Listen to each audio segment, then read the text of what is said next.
Boa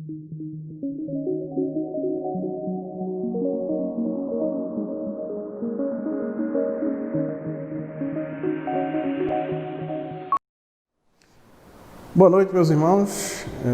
Vamos começar mais uma mensagem, dando continuidade à exposição do Evangelho de Marcos, com a série A Identidade do Servo de Deus. Um dos valores mais antigos que a humanidade aprendeu a conhecer é a justiça, E ela está na origem dos povos, no despertar da vida social, está na origem das cidades, como afirmou Platão, como também na base da amizade e da ordem política, como falou Aristóteles. E ainda jovens, todo ser humano ele desperta para a intenção de combater a injustiça ou ver reparado algum tipo de ato injusto. Portanto, essa percepção de justiça, da injustiça, ela é tão antiga na vida de cada ser humano, como também na vida dos povos. Entre os gregos, a percepção de injustiça gerou a Guerra de Troia, como também o nascimento da civilização grega e ainda os poemas de Homero. Entre os judeus, a consciência da injustiça, acompanha toda a história e dá origem à sua unidade como povo. São inúmeras as passagens bíblicas nas quais a injustiça é o tema central do acontecimento. A percepção da injustiça nasce na consciência de Caim, quando perguntado a respeito do seu irmão, e a consciência de injustiça dá a Davi a vitória sobre Golias. Saber aplicar bem a justiça fez de Salomão um rei sábio. E essa percepção tardia da injustiça tornou, assim, de forma marcante na história, grandes vítimas que sofreram tamanha injustiça, como a gente vai poder ver o que aconteceu com o nosso Senhor Jesus Cristo. Você já passou por algum tipo de injustiça? Já teve a triste experiência de ser acusado por algo que você não fez? Você já passou pela situação de ser perseguido a ponto de distorcerem o que você fez ou o que você disse? E toda situação, ela pode ter perspectivas diferentes. O problema está na interpretação que se dá àquele ocorrido. E a sua imagem ela pode ficar arranhada porque alguém chegou primeiro, para contar uma versão equivocada para um chefe ou para um líder. E diante de uma situação dessa, muitos líderes, muitos chefes acabam tomando decisões também equivocadas, levando em conta apenas a interpretação alheia que foi dada. Toda vez quando um ato injusto é praticado, alguma reação de repulsa ou reprovação ocorre tanto em quem presencia, mas principalmente em quem sofre a injustiça. No entanto, é muito difícil, da parte de quem pratica a injustiça, notar que o seu ato foi injusto. Do ponto de vista do autor, o ato injusto ele pode se apresentar como um ato justo. Do ponto de vista do assassino, ele pode ter a visão de ter praticado justiça, O pessoal fala justiça com as próprias mãos, Ele pode, inclusive, ser considerado vítima da vítima. Certa vez eu lembro alguém comentar a história de uma mulher de 23 anos, das quais os 2 filhos mais velhos dela era fruto do relacionamento do seu pai com ela. E se não bastasse a história já ser trágica, os familiares do próprio pai, dela própria, acusavam ela de ser a culpada disso. E ela teve que deixar sua casa com seus filhos. A passagem que iremos abordar hoje fala exatamente de um processo de julgamento marcado por várias infrações e regras e normativas da época. O nosso Senhor Jesus Cristo ele estava passando por uma grande injustiça no ato do seu julgamento. E eu gostaria de abordar com vocês esses 2 elementos abaixo, que eu vou mostrar aí na tela para vocês, que é o julgamento religioso, eclesiástico de Jesus, ele teve 2 etapas, esse julgamento religioso. A segunda etapa do julgamento foi o julgamento político, que vai ser visto em outra mensagem, e a negação de Pedro. Vamos ter uma palavra de oração? Senhor, nós colocamos diante de Ti as nossas vidas. Abre, Pai, nossa mente, nosso coração para o ensino que Tu queres trazer para nós nessa noite. Eu te peço e te agradeço em nome de Jesus. Amém. O julgamento eclesiástico político, como eu falei, de Jesus, teve duas fases. A primeira, à meia-noite, sendo de caráter ali informal e preliminar, e a segunda, logo cedo pela manhã, perante todo o tribunal judaico, o Sinédrio. E o Sinédrio era a Suprema Corte dos judeus, composta por 71 membros, e havia saduceus, fariseus, escribas, homens respeitáveis, que eram os anciãos, e o sumo sacerdote é quem presidia esse tribunal.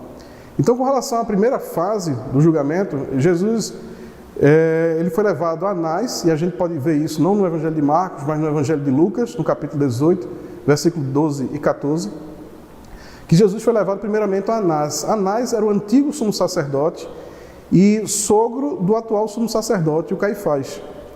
E Lucas relata que, inclusive, que Jesus já foi levado de uma forma como se fosse um prisioneiro condenado, amarrado. Ele já foi ali, já tratado de forma hostil, já nesse primeiro julgamento preliminar, com o antigo sumo sacerdote Anás. E a pergunta que se faz é por que foi levado primeiro para Anás, o antigo sumo sacerdote, e sogro do atual sumo sacerdote Caifás. Teve dois objetivos. Primeiro, de preparar o atual sumo sacerdote para o que estava para acontecer, mas também dar tempo suficiente para que eles pudessem reunir o número mínimo necessário, para que pudesse acontecer aquele julgamento. Dos 71 membros do Sinédrio, era necessário ter, no mínimo, 21 para que acontecesse isso. Então, foi levado primeiramente a Anás para que essas outras coisas acontecessem. E daí a gente pode até imaginar já o tamanho da trama, do quanto eles se prepararam para estar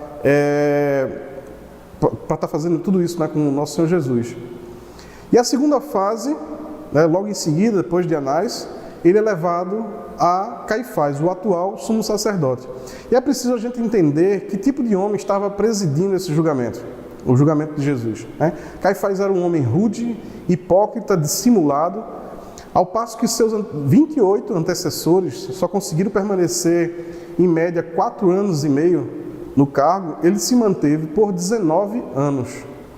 Então, acompanhe comigo aqui em Marcos, capítulo 14, dos versículos 53 ao 61, a parte A do versículo 61. Vamos estar vendo aí o que a palavra de Deus nos fala. Então o relato começa assim, Marcos começa falando: levaram Jesus ao sumo sacerdote, e então se reuniram todos os chefes dos sacerdotes, os líderes religiosos e os mestres da lei. Pedro seguiu de longe até o pátio do sumo sacerdote, sentando-se ali com os guardas, esquentava-se junto ao fogo. Eu queria abrir um parênteses aqui para a gente chamar a atenção que Marcos, durante essa narrativa aí de informar que Jesus foi levado, estava sendo levado para o tribunal judaico, ali para o Sinédrio, para ser julgado, ele abre esse parênteses no versículo 54 para colocar Pedro também em cena, para dizer assim, olha, Pedro também estava nisso que estava acontecendo, nesse ambiente, E a gente já pode ter uma ideia aí da personalidade de Pedro, uma vez que ele estava ali no meio das pessoas que estavam querendo condenar Jesus, Mas a gente vai falar de Pedro logo mais em seguida. Então, continuando no versículo 55, ele continua, Os chefes dos sacerdotes e todo o Sinédrio estavam procurando depoimentos contra Jesus, para que pudessem condená-lo à morte, mas não encontravam nenhum. Muitos testemunharam falsamente contra ele, mas as declarações deles não eram coerentes. Então se levantaram alguns e declararam falsamente contra ele: nós o ouvimos dizer, destruirei esse templo feito por mãos humanas, e em 3 dias construirei outro, não feito por mãos de homens. Mas nem mesmo assim o depoimento deles era coerente. Depois o sumo sacerdote levantou-se e diante deles e perguntou a Jesus: você não vai responder às acusações que estes lhe fazem? Mas Jesus permaneceu em silêncio e nada respondeu. Os membros do Sinédrio, eles estavam movidos por inveja, pela mentira, pelo engano, pela violência, afinal já estavam tratando ali Jesus com bastante truculência. E os que interrogavam Jesus não estavam buscando ali a verdade, eles não estavam querendo, de fato, fazer um julgamento justo, né? Eles estavam querendo sim encontrar evidências contra Jesus. E a gente pode encontrar aí, na literatura, pelo menos 27 transgressões, supostas ou reais, do procedimento judicial, né? Nos relatos do Evangelho. Então, os mais mencionados são esses que estão aparecendo aqui para vocês, tá? Estão listados, né? Então, suas leis não permitiam um prisioneiro ser interrogado pelo Sinédrio à noite. Essa é uma das regras, né, para se ter o julgamento. E Jesus estava ali na calada da noite sendo interrogado. No dia antes de um sábado, de uma festa, todas as sessões eram proibidas. Nenhuma pessoa podia ser condenada senão por meio de 2 testemunhas, mas mesmo assim eles contrataram testemunhas falsas. O anúncio de uma pena de morte só podia ser feita um dia depois do processo, ou seja, não poderia ser executada no mesmo dia. Blasfêmia, que foi o que Jesus foi acusado também, tinha de incluir a menção expressa do nome de Deus. Então, embora ilegalmente, né, o Sinédrio reuniu-se naquela noite da prisão de Jesus para o interrogatório, infringindo uma das regras, né, do próprio tribunal. Então, diante dessas acusações, qual foi a reação de Jesus? Ele guardou silêncio, ele não se defendeu, cumprindo assim a profecia descrita lá em Isaías, que diz, Isaías 53, 7, que fala: ele foi oprimido e afligido, contudo não abriu a sua boca. Como um cordeiro foi levado para o matadouro, e como uma ovelha que diante dos seus tosqueadores fica calada, ele não abriu a sua boca. Em 1 Pedro 2,3 fala: quando insultado, não revidava, quando sofria, não fazia ameaças, mas entregava-se àquele que julga com justiça. Diante das acusações, Jesus guardou silêncio e não se defendeu. Isso vai totalmente de encontro, né, à reação que comumente a gente vê, né, e a gente faz, inclusive. E ele não se defendeu, cumprindo assim essa profecia de Isaías. Então, eles estavam se esforçando para condenar Jesus, mas estavam vendo que não estava tendo efeito. O complô que estava em perigo de fracassar. Mas Caifás, o sumo sacerdote, estava determinado a condenar Jesus. Então ele deixa de lado aí toda a diplomacia, todo aquele ritual, e sob juramento faz a pergunta decisiva a Jesus.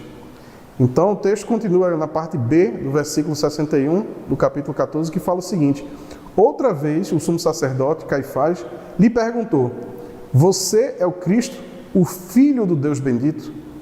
E Jesus responde: sou, disse Jesus. E ele acrescenta ainda: e vereis o Filho do Homem assentado à direita do Poderoso, vindo com as nuvens do céu. O sumo sacerdote, rasgando as próprias vestes, perguntou: por que precisamos de mais testemunhas? Vocês ouviram a blasfêmia, que acham? E todos julgaram digno de morte. Então alguns começaram a cuspir nele, vedaram-lhe os olhos e, dando-lhes murros, diziam: profetize. E os guardas o levaram dando-lhes tapas, né? Então, com essa resposta, eu sou, né, Jesus, ele demonstra todo o seu valor e a sua confiança em quem realmente está. Pois ele sabia, ele tinha a convicção de que a sua resposta o levaria à morte. Mas ele não pensou 2 vezes, ele também tinha a convicção e a clareza e a confiança do seu triunfo final. Ele sabia em quem estava confiando, apesar de saber o que ele iria passar, pelo seu pecado. E pela primeira e única vez no Evangelho de Marcos, Jesus proclama de forma aberta e clara seu Messias de Deus, cujo destino é poder e glória. Assim, Jesus ele dá indícios, né, que o Sinédrio estava buscando e dá todas as evidências necessárias daqueles que buscavam condená-lo à morte. E ele se entrega em prol do meu e do seu pecado. E não existe maior amor que esse. O que se sabe é que havia pouca consideração para um réu condenado. Lembrando que esse era o julgamento religioso. Ainda faltava o julgamento político, que seria feito posteriormente por Nero, que inclusive é o que vale, era o julgamento que determinava a pena de morte. Né? Não tinha sido dada autoridade para o Sinédrio aplicar a pena de morte. Mas imediatamente depois dessa sentença condenatória por parte, né, do Sinédrio, os servidores dos sacerdotes começaram a esbofetear o Senhor, cuspindo, escarnecendo, iniciando assim o cumprimento dos desprezos e de todo o sofrimento que o nosso Senhor Jesus iria passar, também falado lá em Isaías. E embora Roma proibisse, né, que o Sinédrio exercesse essa pena de morte, seus membros lhe manifestaram ali toda a sua ira contra Jesus. Alguns cospem nele, outros batem, alguns zombam, outros exigem que ele profetize e os guardas o espancam. O que é irônico é ver que essa ação deles confirma aí o papel profético e messiânico de Jesus. Como você tem se portado diante das injustiças que tem apresentado ou tem acontecido com você? Será que temos tido o mesmo comportamento, né, de Jesus, de deixar a justiça para quem de fato consegue cumpri-la de forma plena e perfeita? Né? Ou a gente tem tirado isso da mão do nosso Deus e tentado fazer a justiça com a própria mão? Inclusive correndo o risco de praticar injustiça. O que se sabe é que a injustiça ela pode nos levar para um caminho muito perigoso, que é o caminho da ira. Mas a Bíblia ela nos ensina justamente ao contrário. A gente pode ver isso em Tiago 1, versículo 19 e 20, que fala: meus amados irmãos, tenham isto em mente, sejam todos prontos para ouvir, tardios para falar e tardios para irar-se, pois a ira do homem não produz a justiça de Deus. É algo realmente, diante de injustiça, extremamente difícil permanecer calado. Né? Você vê ali, até às vezes com um sorriso, as pessoas apontando para você, falando coisas que não são verdade. O Senhor passou por tudo isso, mas Ele nos ensinou a permanecer calado no momento certo, a falar no momento certo e a falar as palavras certas. E a gente só sabe disso baseado na sabedoria de Deus, que a gente deve buscar em Deus. O segundo ponto da mensagem de hoje é sobre a negação de Pedro. Eu gostaria de continuar aí a partir do versículo 66, do capítulo 14, que fala o seguinte. Marcos continua a narrativa, né? Estando Pedro embaixo, no pátio, uma das criadas do sumo sacerdote passou por ali. Vendo Pedro aquecer-se, olhou bem para ele e disse: você também estava com Jesus, o Nazareno. Contudo, ele negou, dizendo: não conheço, nem sei o que você está falando, e saiu para o alpendre. Quando a criada o viu lá, disse novamente aos que estavam perto. Dessa vez ela não fala diretamente para ele, mas ela começa a espalhar. E mais pessoas começam a tomar conhecimento da presença de Pedro ali. E novamente ele diz aos que estavam perto, né? Esse daí é um deles. E de novo, versículo 70, ele negou. Pouco tempo depois, os que estavam sentados ali perto disseram a Pedro: certamente você é um deles, você é galileu. O sotaque de Pedro denunciou a sua origem, né, de onde ele era, né, da mesma região de Jesus. E ele começou a amaldiçoar e a jurar: não conheço o homem de quem vocês estão falando. E logo o galo cantou pela segunda vez. Então Pedro se lembrou da palavra de que Jesus tinha dito: antes que 2 vezes cante o galo, você me negará 3 vezes. E se pôs a chorar.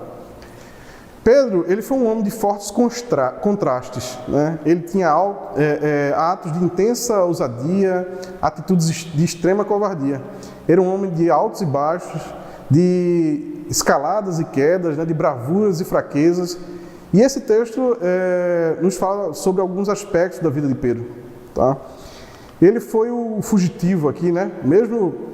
O mesmo Pedro que prometera fidelidade restrita ali num grau maior, inclusive, do que os outros discípulos, agora abandona Jesus e foge com ele da noite, naquela noite da prisão, né? Ele abandona o seu Senhor e quebra, inclusive, o voto que ele fez, né? Então aquele Pedro forte tornou-se fraco. E quantas vezes eu e você, né, já tivemos atitudes que levaram a abandonar, né, atitudes que refletiram o abandono desse caminhar com Jesus. Pedro ele segue Jesus de longe. Então ele, embasado aí na sua autoconfiança, né, por causa do seu temperamento, ele quis ser mais espiritual do que os outros. E agora ele tenta remediar essa situação acompanhando Jesus ali de longe. Era uma forma de ele talvez amenizar a sua consciência, dizer assim, eu não abandonei, eu estou aqui, ó, tá vendo? E quantas vezes nós temos tido uma atitude que reflete, né, seguir a Cristo de longe, né, impedindo inclusive que a gente tenha uma vida abundante, né, uma vida abundante que a Bíblia fala, né, uma vida em abundância com Cristo. Pedro também ele se assenta na roda dos escarnecedores, né, ele se infiltra ali na noite, no pátio, na casa do sumo sacerdote, onde estava Jesus, onde Jesus estava sendo interrogado, e busca aconchego ali na fogueira junto aos guardas, na presença de todas as pessoas que estavam escarnecendo de Jesus. Quantas vezes a gente tem sentado na roda dos escarnecedores, não tendo sabedoria, não dando testemunho, inclusive participando de tudo ali que está acontecendo? A gente pode ver também a atitude de Pedro, né, como covarde, né, uma criada identifica Pedro e aponta como um discípulo de Cristo, mas ele nega de forma convicta. Então aquele Pedro autoconfiante, né, que prometeu ir com Jesus na prisão e sofrer com ele até a morte, agora nega a Jesus. Quantas vezes, né, eu e você na nossa vida, a gente teve essa mesma atitude, né, de covardia, diante de situações ou por temor a homens, a gente negar a Cristo, negar ser um cristão, negar ser um servo de Cristo. Ou então por estar apegado ali a um pecado de estimação que a gente tem dificuldade de largar. É um Pedro que também falta com juramento, né, o perjuro. Pedro não apenas nega ser um discípulo de Cristo, mas ele faz isso sob juramento. Ele nega com forte ênfase. Ele se empenha, né, na palavra, né, e sua honra, sua fé, para negar a relação com o Filho de Deus. Quanto mais alto, inclusive, ele fala, mais demonstra que está mentindo. Ao aceitar Cristo, a gente assume um compromisso de sermos testemunhas de Cristo e segui-lo. E quantas vezes a gente tem esquecido, né, desse compromisso, e às vezes com ênfase e convicção, como Pedro fez, a gente tem demonstrado, né, o contrário, que não temos demonstrado um seguir a Cristo, que somos seguidores de Cristo. Pedro, o praguejador também, além de negar com juramento, ele começa a praguejar e falar queixas dirigidas à humanidade, a tentativa, inclusive, de esquivar-se de Cristo. Ele quis ser mais forte e tornou-se mais fraco. Ele quis ser o melhor entre os outros e tornou-se o pior. Ele quis colocar seu nome no topo da lista dos fiéis e caiu da forma mais vergonhosa para o último lugar. E Pedro, arrependido, ele chora amargamente. Mas não tendo, mesmo não tendo falado nada contra, né, Jesus, Pedro, ele nega de 3 formas, né? Ele pleiteia a ignorância, negando fazer parte da comunidade dos discípulos. Ele nega qualquer relação com Jesus. E diferente de Judas, Pedro e os outros discípulos, eles não tentam destruir Jesus para se salvar. Eles não estão, na realidade, contra Jesus, mas eles falham em ser por Jesus. Você já teve alguma atitude dessa? Já chegou ao ponto de chorar arrependido, chorar amargamente, como Pedro aqui fez, né? 3 fatos aconteceram que conduziram Pedro aqui ao arrependimento. Tá? O primeiro deles foi o olhar penetrante de Jesus. O olhar de Cristo foi de repreensão, mas também foi um olhar de amor. Em Lucas 22:61 fala, né, o Senhor voltou-se e olhou diretamente para Pedro. Com esse olhar, Jesus tira ali uma radiografia da alma de Pedro. Com aquele olhar, ele tanto está dizendo, Pedro, o que é que tu está fazendo? Eu não te falei, mas também está demonstrando assim, Pedro, mesmo assim eu te amo. Né?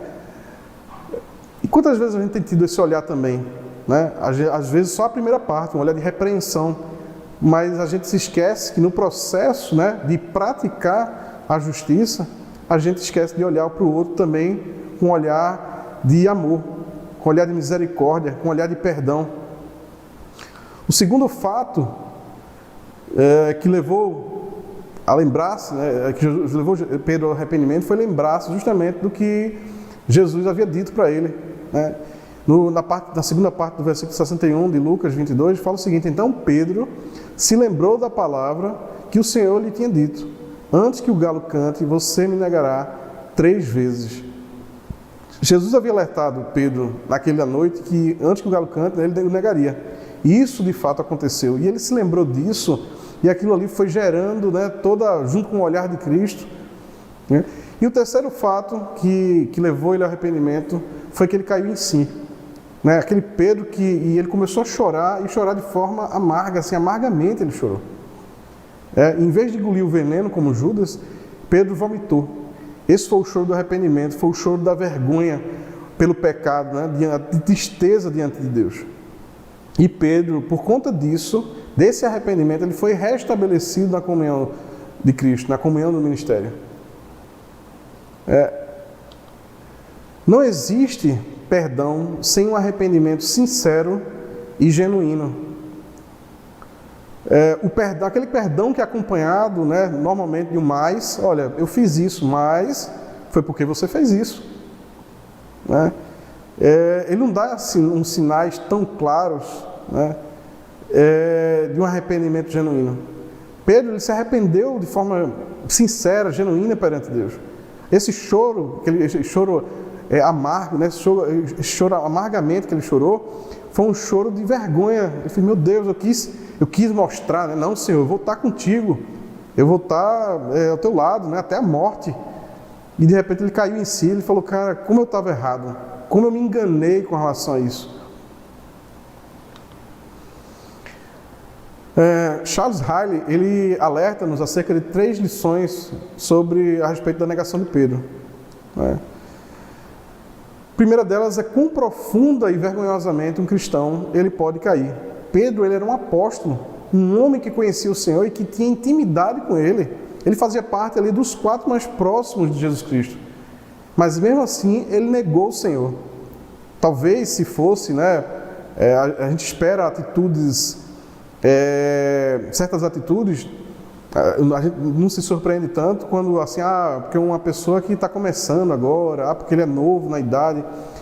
Mas a gente pode ver que mesmo Paulo, né, líder dos apóstolos, mais próximo, íntimo ali de Cristo, ele negou a Cristo, teve essa atitude assim, altamente reprovável.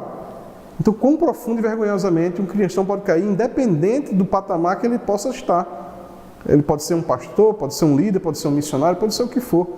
E a gente pode constatar isso ao longo da história recente, né, de grandes homens aí, teólogos, né, líderes, homens religiosos e cristãos, mas que têm caído.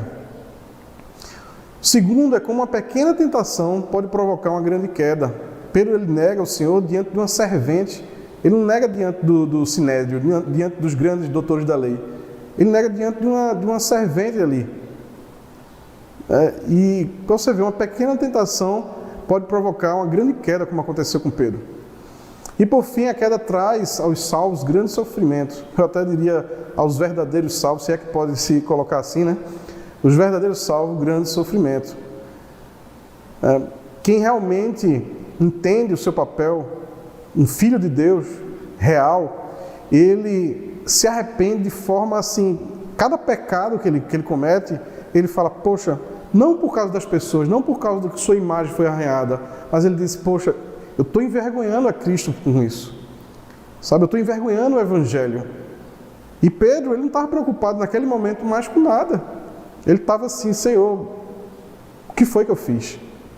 Né? E o olhar de Cristo ali foi cirúrgico para ele. Né? E ele chora amargamente por causa disso. Diante disso, meus irmãos, de a gente ver, né, tanta injustiça cometida com o nosso Senhor Jesus Cristo, e eu acho que muitos estão lembrando de injustiças que já aconteceram, que presenciaram, então que aconteceram na sua vida mesmo, a gente fica assim, às vezes sem esperança, né, de tantas injustiças, inclusive, que a gente vê no mundo. E eu gostaria de finalizar essa mensagem citando do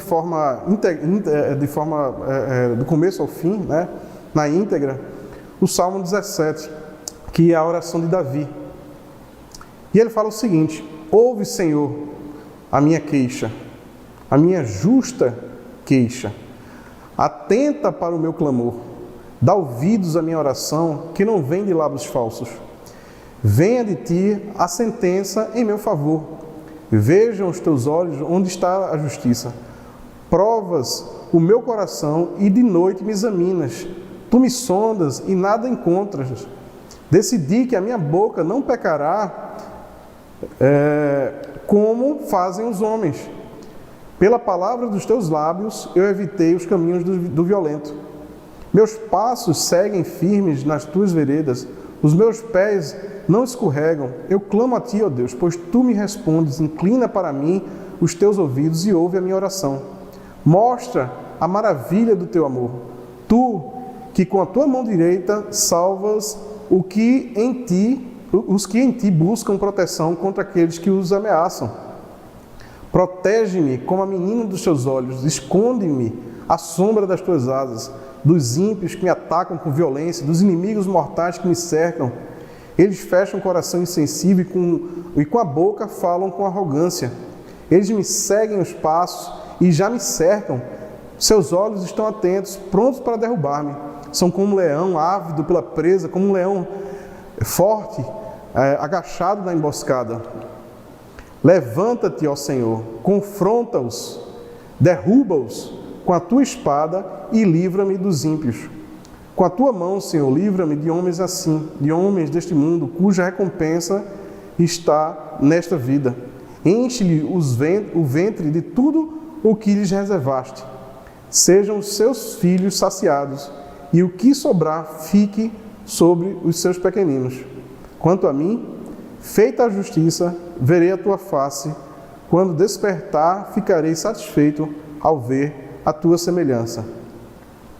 Que possamos, meus amados irmãos, aprender com os ensinamentos do nosso Senhor Jesus Cristo, buscando a sabedoria que vem dele também, para momentos tão difíceis na nossa vida, principalmente de injustiça, que a gente possa ter sabedoria, discernimento, vindo de Deus, para saber a forma de falar, momento de falar, momento de ficar calado, mas principalmente tendo a confiança nele. Nós fechamos esse capítulo com Jesus nas mãos dos seus inimigos, seus próprios discípulos dispersos. Um deles o traiu, o outro o negou, e essa é a noite do pecado.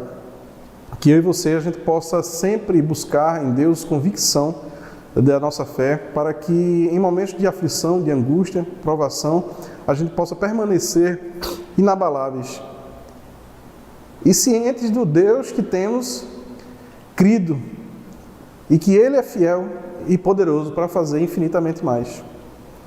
Vamos orar? Senhor, nosso Deus, nosso Pai, nós te agradecemos pela Tua Palavra, te agradecemos, Pai, pela forma como Tu tens nos ensinado, Pai. E perdoa, Pai, nossos pecados, nossas falhas, e que possamos sempre ter um coração arrependido e